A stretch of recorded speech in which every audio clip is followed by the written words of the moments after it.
este módulo con la oración a la Virgen de los Estudiantes. En el nombre del Padre, y del Hijo, y del Espíritu Santo. Amén.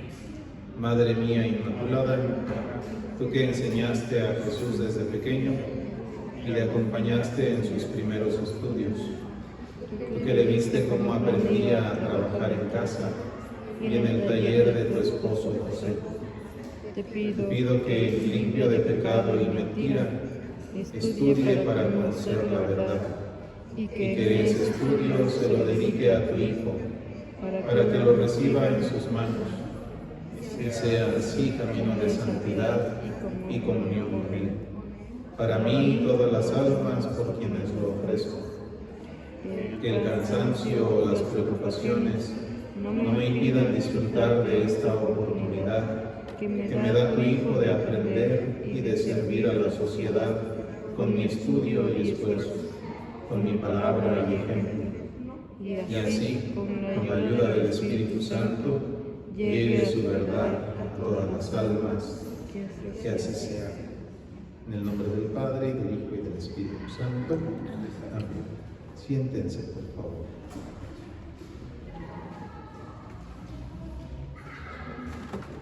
Muy bien. Bueno, pues hemos llegado a la última sesión de esta introducción a la Mariología. Por supuesto que acerca de este tema de la Santísima Virgen, bueno, pues podríamos decir mucho más. Podríamos realizar un curso mucho más largo, pero pues ahora solamente lo hemos abordado como una introducción. Hemos tocado los distintos dogmas marianos que a lo largo de la historia de la Iglesia se han proclamado como tales, y hemos dicho que siempre se han proclamado estos dogmas teniendo en cuenta la Escritura y teniendo en cuenta también la tradición de la Iglesia. Espérenme tantito.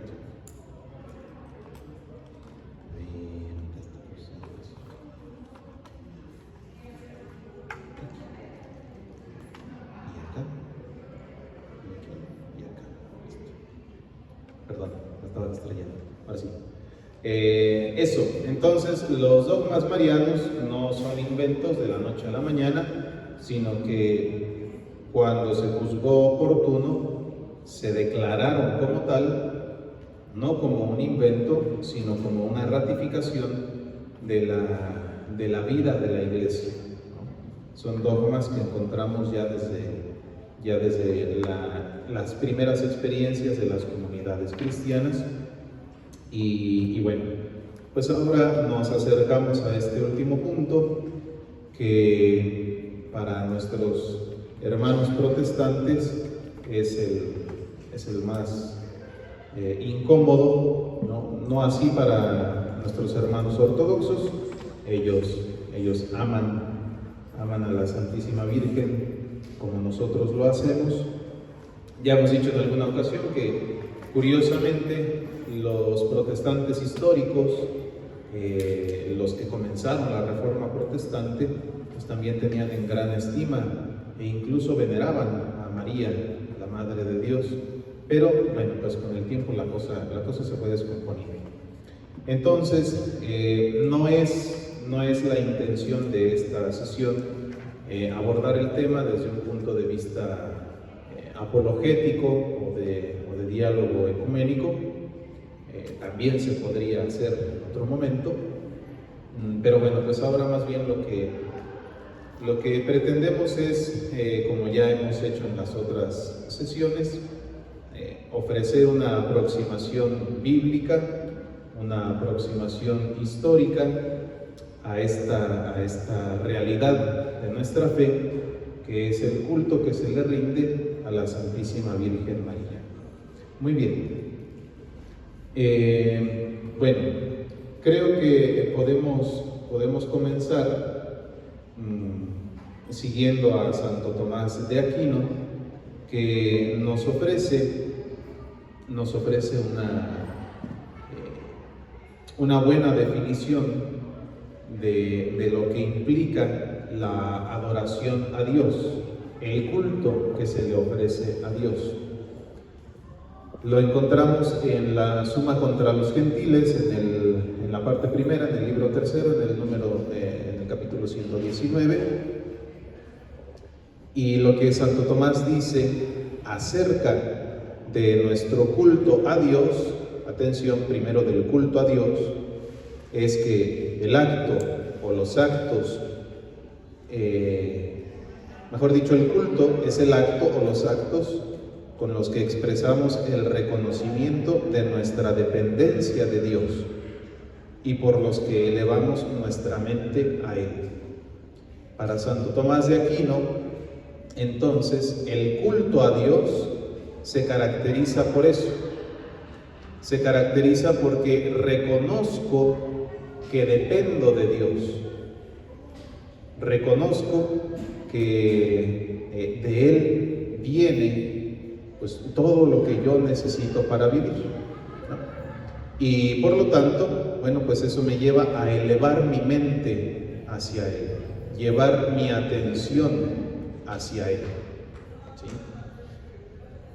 Vale la pena decir que este escrito de Santo Tomás de Aquino se realiza en el contexto del diálogo, o más que del diálogo, en el esfuerzo que hace Santo Tomás para explicar la fe cristiana a los que no son cristianos, a los paganos.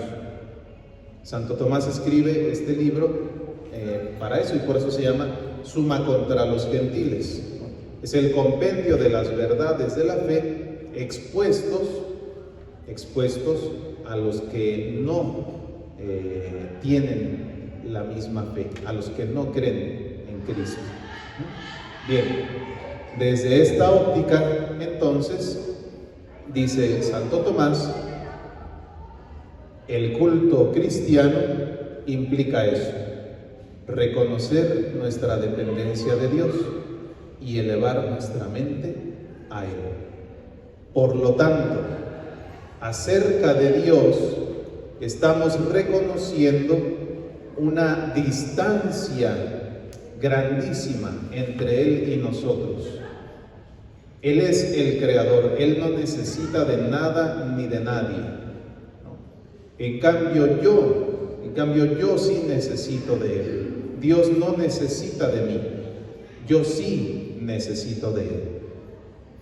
Y digámoslo así, de una manera absoluta, pues esta dependencia, en última instancia, solo la afirmamos acerca de Dios.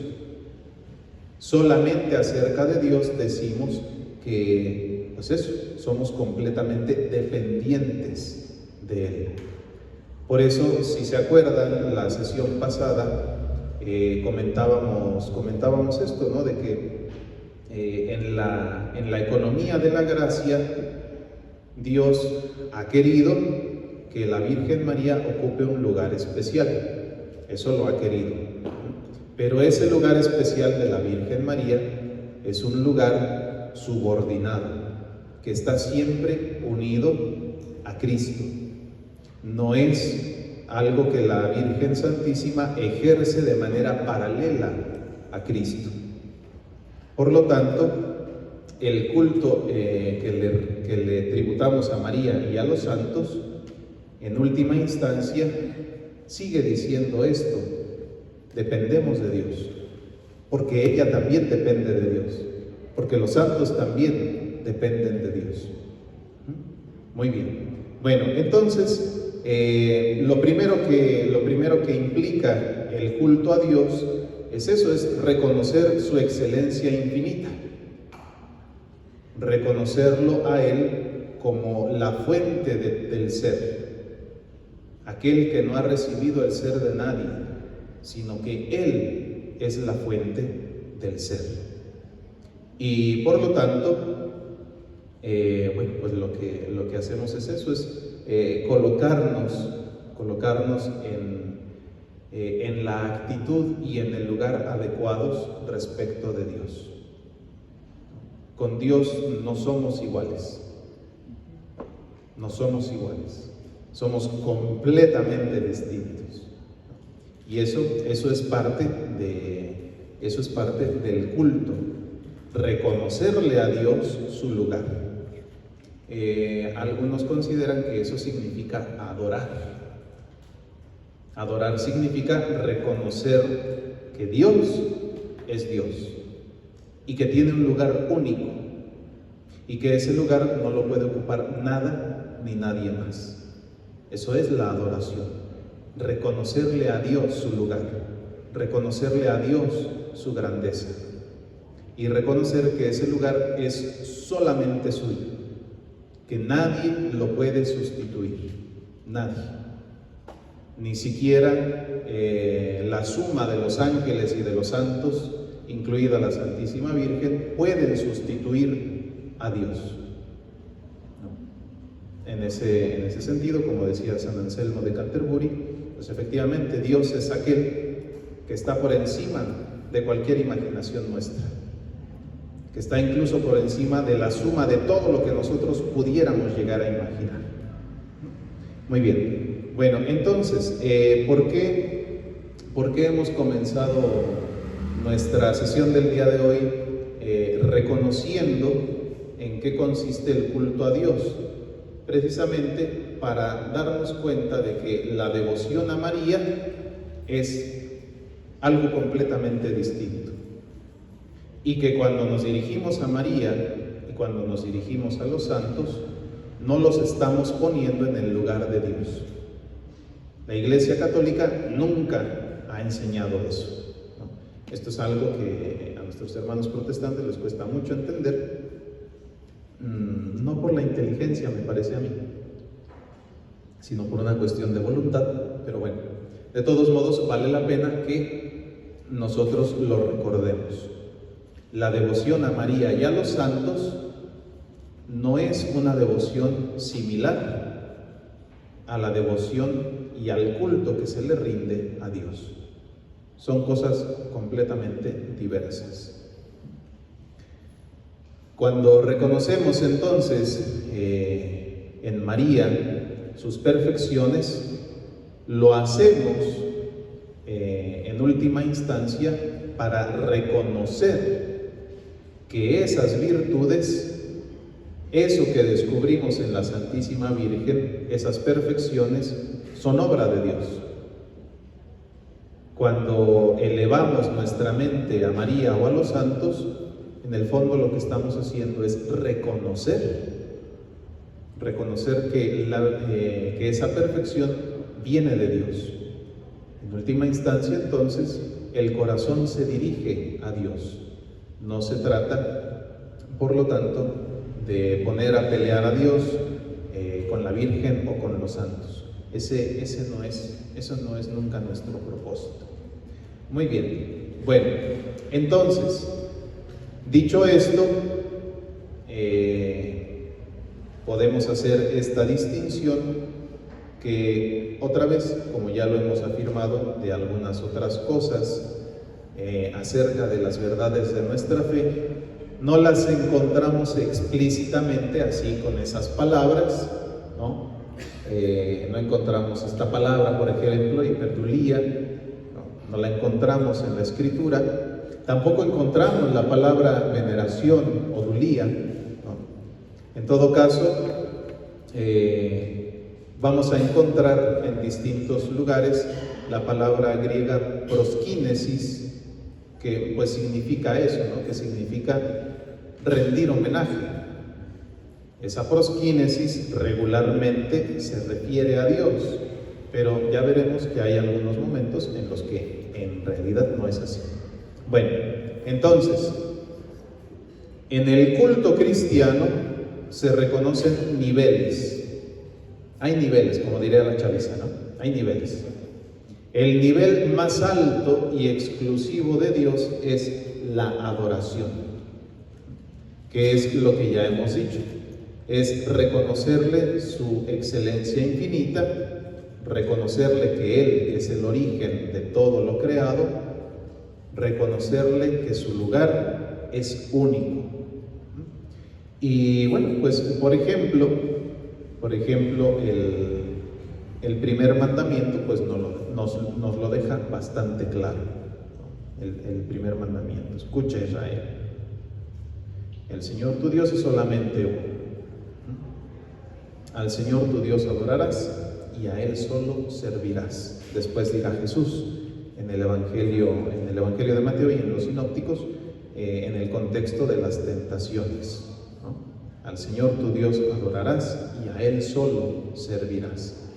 La adoración, o sea, reconocer a Dios como el más grande, como el infinito, como el absolutamente perfecto, ¿no?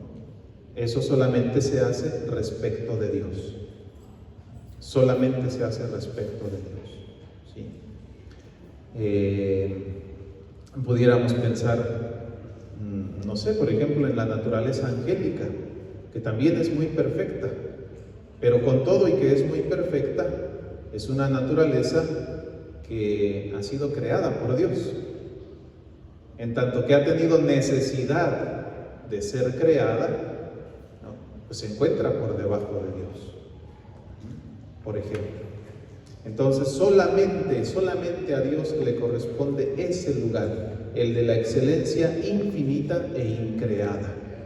Solamente de Dios podemos afirmar que no ha recibido el ser de nadie, que al contrario, Él es la fuente de todo el ser. Después tenemos la veneración. Esta veneración se le rinde a los santos y a los ángeles. ¿Por qué se les venera? Bueno, pues porque reconocemos en ellos una excelencia sobrenatural que es fruto de la unión con Dios. Porque les reconocemos eso, es que, bueno, pues se les rinde esta veneración, este honor, ¿no? Y la Iglesia, mejor dicho, la Escritura nos enseña que eso es válido, que honrar a las criaturas también es posible. En primer lugar, tenemos un mandamiento de la ley de Dios: honrarás a tu padre y a tu madre. La misma ley de Dios nos enseña que se puede honrar a las criaturas. Tenemos también, por ejemplo, a Natán, al profeta, que se postra ante David y que utiliza esa misma palabrita griega de la que hablábamos hace ratito, proskinesis. Natán se postra ante David, pero no lo hace porque esté pensando que David es Dios. No, lo hace porque le reconoce la honra que merece como rey de Israel, pero no porque esté pensando que es Dios. No me acuerdo si son los Proverbios, creo que sí es en el libro de los Proverbios. No me acuerdo, ese sí se me fue. Pero bueno, en algún lugar del Antiguo Testamento también encontramos, por ejemplo, que el escritor sagrado dice acerca de la mujer que es temerosa de Dios, que merece alabanza. La mujer temerosa de Dios merece alabanza, ¿no? Entonces, bueno, pues ahí tenemos un par de ejemplos que nos muestran que este acto de venerar o de rendirle honor a una criatura no significa necesariamente un acto de idolatría. ¿Cuándo se constituye en idolatría? Cuando empieza a ocupar el lugar de Dios. Ahí ya tenemos un problema. Por ejemplo, en el libro del Éxodo, que a veces esto también lo hemos, creo que, comentado en alguna ocasión, porque de repente nuestros hermanos protestantes dicen que toda imagen es, tener imágenes es idolatría, ¿no? Porque efectivamente en el libro del Éxodo nos encontramos al Señor que le dice a Israel: no te harás figura alguna, ni de lo que está arriba en el cielo, ni abajo en la tierra, ni en las profundidades del océano, ¿no? No te harás imagen alguna, porque no viste cosa alguna en el monte cuando Dios se te manifestó. Entonces, para representar a Dios no te harás imagen alguna. Ese es el verdadero contexto, para representar a Dios. Pero después nos encontramos que los israelitas empiezan de chismosos, ¿no? Y empiezan a hablar mal de Moisés, y empiezan a hablar mal de Dios, y Dios les manda un castigo, unas serpientes bien ponzoñosas, ¿no? Más que ellos. Y entonces, pues los picaban y se morían. Y ya todos amolados van y le dicen a Moisés: échanos la manita, ¿no? Te traíamos ahí de comidilla, pero échanos la manita. Y Moisés dice: bueno, pues ahí espérenme, dejen, voy a consultar con el patrón, ¿no? ¿Y qué le dice Dios a Moisés? Haz una serpiente de bronce. Ah, entonces Dios es idólatra. Dios manda idolatría. No. El problema no es la imagen. Dios, cuando prohíbe la imagen, la prohíbe como representación de Dios, como representación de la divinidad. No prohíbe toda imagen, prohíbe la imagen que pretende representar a Dios. Muy bien. Bueno, entonces dice: haz una serpiente de bronce, elévala, ponla en alto. Cuando a alguno le pique una víbora, va, ve a la serpiente y ya queda chido, ¿no? Muy bien. Después, ¿qué pasa? Después pasa que Israel comienza a adorar a la serpiente de bronce. El problema no es que Dios haya mandado a hacer la serpiente. El problema es que el corazón de Israel se empieza a desviar y empieza a pensar que es la serpiente, que esa serpiente es Dios, y empieza a poner a esa serpiente en el lugar de Dios. Y cuando eso pasa, ¿qué dice Dios? Destrúyela. Destruye la serpiente. Entonces, ese es el verdadero asunto. Ese es el verdadero problema. Que esta veneración se convierta en adoración. Que una criatura ocupe el lugar que solamente le corresponde a Dios. Ese es el verdadero problema. ¿Existe esa tentación en la actualidad? Sí, sí existe. ¿Sucede? A ver, no lo podemos afirmar categóricamente porque no conocemos el corazón de las personas, ¿no? Yo no me puedo meter en el corazón de la persona para revisar cuál es su intención, pero por lo que se alcanza a ver, a veces pareciera que sí. A veces pareciera que San Juditas ocupa el lugar que solamente le compete a Dios. Pareciera. Después, si es o no, eso nosotros no lo podemos juzgar. Eso lo sabe Dios. Eso lo sabe Dios. Yo no lo alcanzo a juzgar. Yo no lo puedo saber. Pero hay algunos indicios. Hay algunos indicios. Y de otros santos también. Entonces, por eso es importante que siempre tengamos clara esta distinción. Podemos honrar, podemos venerar a los santos y a los ángeles, sí. La Biblia lo enseña, honrar al padre y a la madre, el profeta que se postra ante David. Creo que sí es el libro de los Proverbios que dice acerca de la mujer, que la mujer temerosa de Dios merece alabanza.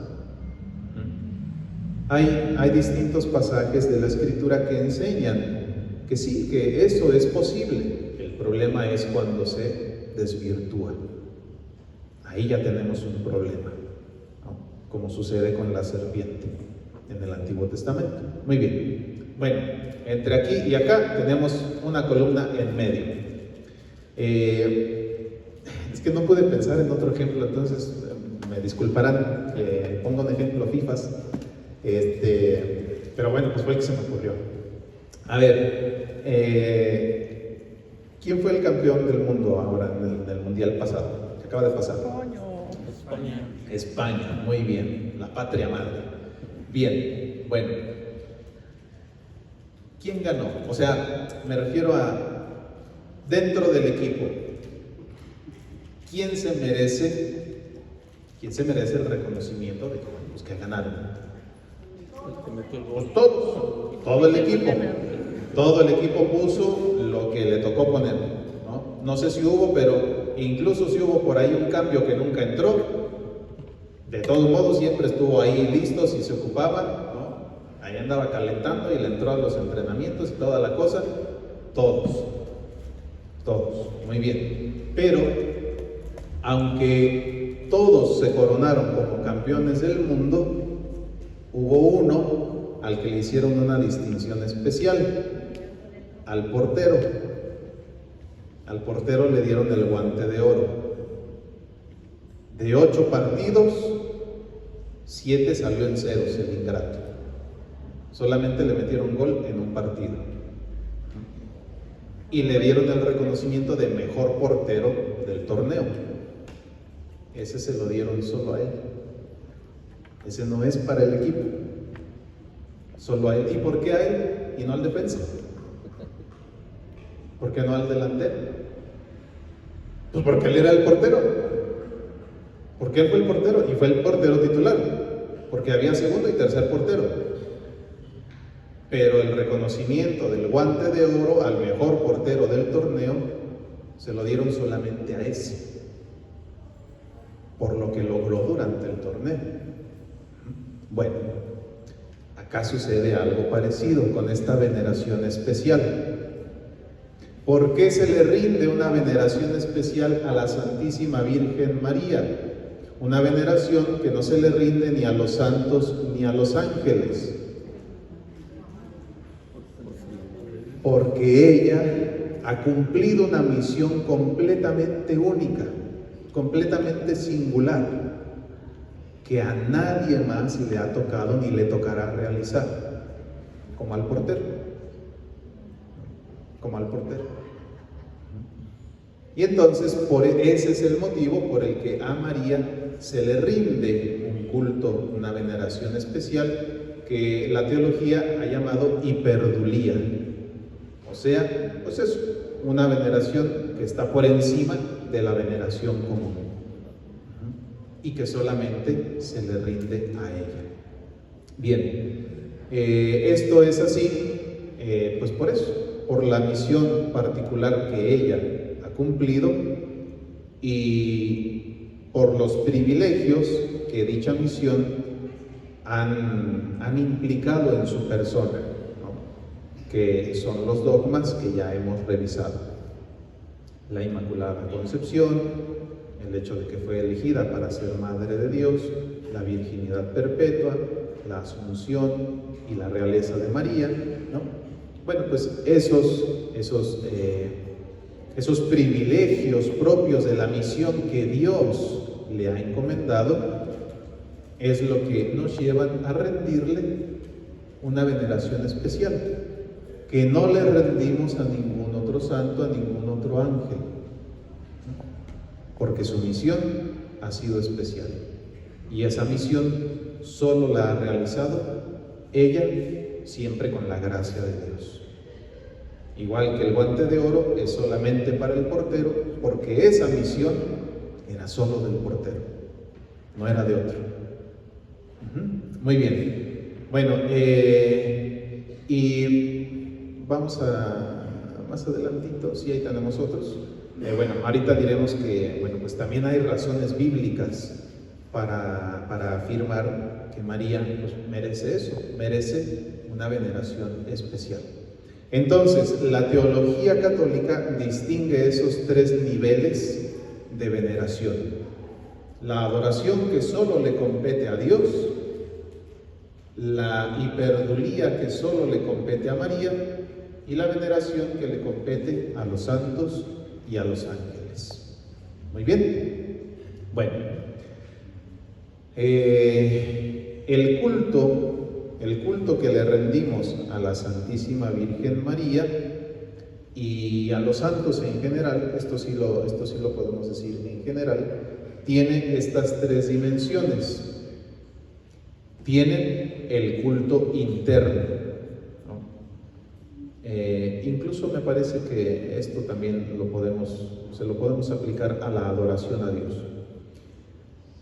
El culto implica eso, un acto interno, ¿no? O sea, un ejercicio de mi inteligencia y de mi voluntad, que reconoce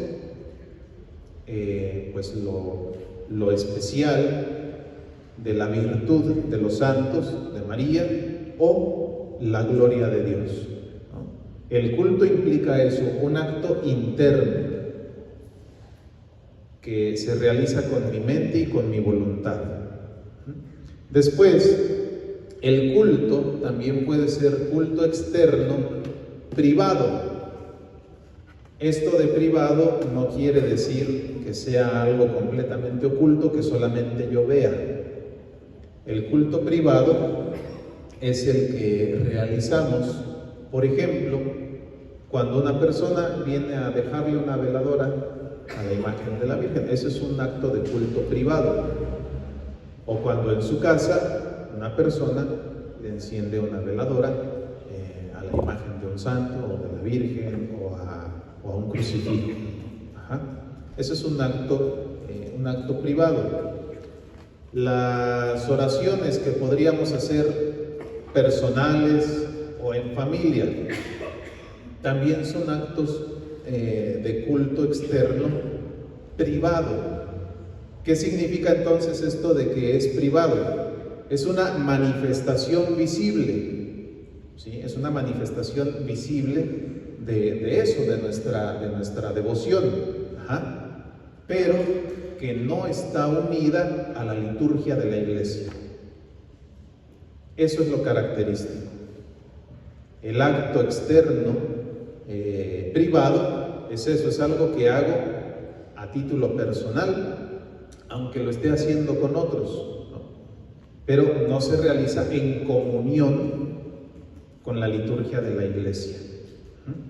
Y finalmente tenemos el culto externo público.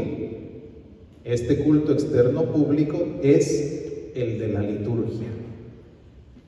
Cuando asistimos a la celebración de algún sacramento, estamos ejerciendo un acto público de culto, ya no privado, sino público, porque nos unimos como iglesia.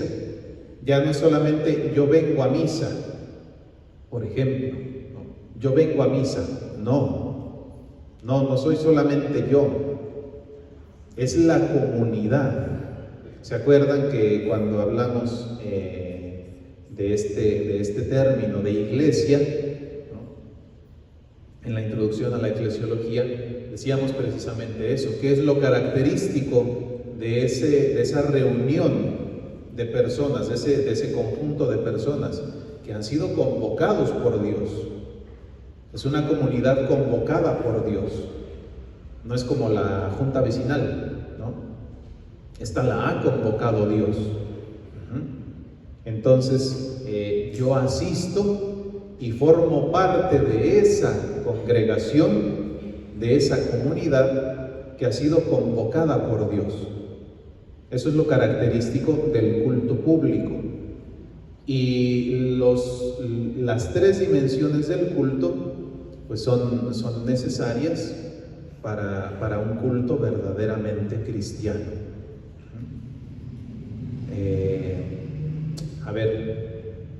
No vale entonces, por ejemplo, que alguien diga, bueno, pues yo mucho culto interno y pues ya con eso. Yo mucha oración mental y ya con eso ya estoy chido con el patrón. No basta. No basta el acto externo privado, ¿no? Decir, no, pues yo diario rezo mi rosario, cada que se le acaba su veladora le pongo una nueva a la Virgencita. No basta.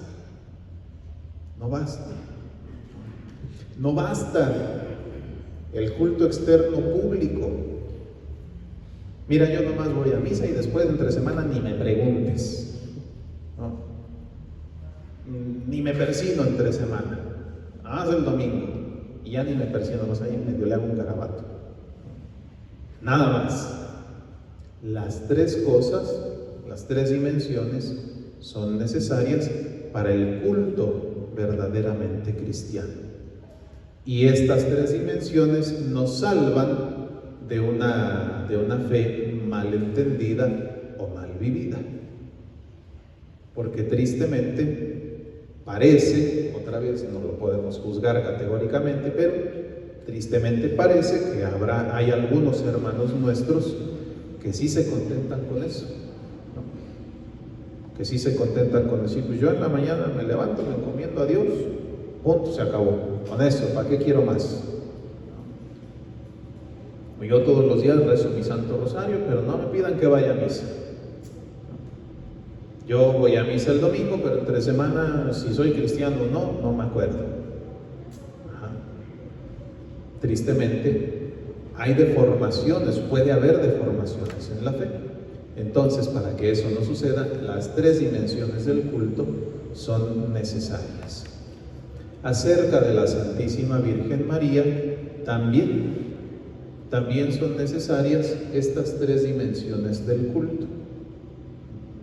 La oración personal, la oración mental, ¿no? Los actos de devoción como las jaculatorias, el rosario, tal lo veremos, el ángelus, ¿no? Y también la participación en la Eucaristía. Las tres cosas son necesarias para un culto sano. Para un culto sano, las tres cosas son necesarias. Muy bien. Bueno, ¿y por qué rendirle a la Santísima Virgen María esa veneración especial? ¿Por qué rendirle esa veneración especial a la Santísima Virgen? Bueno, nuestro autor nos propone estos 4 versículos de ahí del Evangelio de Lucas. Esta está mal. Ahora estoy viendo que está mal. Ahorita reviso cuál es esa, pero esta cita está mal. Creo que es 11, sí. Bueno, ahorita llegamos ahí. Lucas 1:28. El ángel que se le presenta a la Santísima Virgen María, ¿quién es? Gabriel, muy bien. Y Gabriel lleva un mensaje que, ¿de dónde sacó? De Dios. Es un oráculo divino, es una palabra que viene directamente de Dios. No es que ese día Gabriel amaneció inspirado, ¿no? como el de Monster Inc. Ahí vengo inspirado, ¿no? Voy a ir a echarme por ahí un verso, ¿no? Un verso a la Virgen. No es que ese día a Gabriel se le ocurrió decir algo bonito a la Virgen. Viene enviado por Dios. Las palabras que pronuncian vienen de Dios, no vienen del ángel, vienen de Dios. Y en esas palabras, ¿cómo le llama a la Virgen? Llena de gracia, llena de gracia. Es Dios mismo el que alaba a María entonces. Porque esas palabras vienen de parte de Dios, no se las inventó el ángel. Es Dios mismo el que llama a María llena de gracia. Y esa es una alabanza, o sea, un reconocimiento de la virtud de María. Virtud que ha nacido, que viene de Dios, pero que está en María. Y que María ha correspondido. Y ha correspondido, bueno, pues manteniéndola con su inteligencia y con su voluntad intacta. Entonces, esa gracia especial que Dios mismo ha depositado en María Él la reconoce y por esa gracia alaba a María. Dios alaba a María. Dios mismo alaba a María. Bien, entonces, si Dios mismo le está reconociendo su virtud, ¿no? Pues eso ya a nosotros debe decirnos algo, ¿no? Debe decirnos que si Dios mismo la está reconociendo, está alabando la virtud que hay en ella, pues cuánto más nosotros deberíamos hacerlo, ¿no? Muy bien. Bueno, luego, en el mismo capítulo 1, versículo 42, dice el evangelista que ¿qué le pasa a Isabel cuando escucha el saludo de María? Ajá, ¿y qué más? ¿Quién soy yo para que la madre? Sí, pero ¿qué le pasa a Isabel? Se llena del Espíritu Santo. Se llena del Espíritu Santo. Isabel, llena del Espíritu Santo, bendita tú, le dice a María. Una vez más, no es que simplemente se le ocurrió. Es el Espíritu Santo el que inspira a Isabel a llamarla de esa manera, bendita tú, bendita. Una vez más, lo que está haciendo Isabel, inspirada, movida por el Espíritu Santo, es reconocer la virtud, reconocer lo que hay de bueno y de bello en la Santísima Virgen María. Muy bien. Luego, María misma, que bueno, pues se encuentra en plenitud de gracia, dice: me llamarán bienaventurada todas las generaciones. Me llamarán bienaventurada. Una vez más, es un acto de reconocimiento, es un acto de alabanza de la virtud, de la bondad, de la belleza que hay en María. Y bueno, pues finalmente en el capítulo 11, no es en el 1, es en el 11, en el capítulo 11, versículo 27 de Lucas, le dicen a Jesús: dichoso el seno que te llevó, dichoso el seno que te llevó. Y ahí, bueno, pues algunos reconocen eso, ¿no? Es el primer testimonio de aquella profecía que hace María. María dice: me llamarán bienaventurada todas las generaciones. Y en el capítulo 11, dichoso el seno que te llevó. Dichoso el seno que te llevó. Muy bien, entonces, bueno, pues ya ahí tenemos una primera realización de aquello que María misma pues ha profetizado acerca de su persona. Y todo esto nos permite ver, ¿no?, que efectivamente María merece ser venerada. A María merece que se le reconozca lo que Dios ha depositado en ella y que ella ha sabido cuidar. Merece que se le reconozca, que se le rinda honor por eso que Dios ha depositado en ella y que ella ha sabido custodiar. Ese algo que Dios ha depositado en ella no lo encontramos en nadie más. Es una gracia completamente única que Dios ha querido destinar solamente para ella. Y por eso María merece una veneración única, más excelente que a todos los demás santos y a los ángeles. Muy bien, bueno, vámonos a descansar y ahorita le seguimos.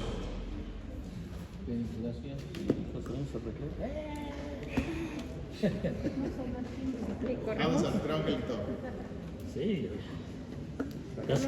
casi que nada más por eso vengo.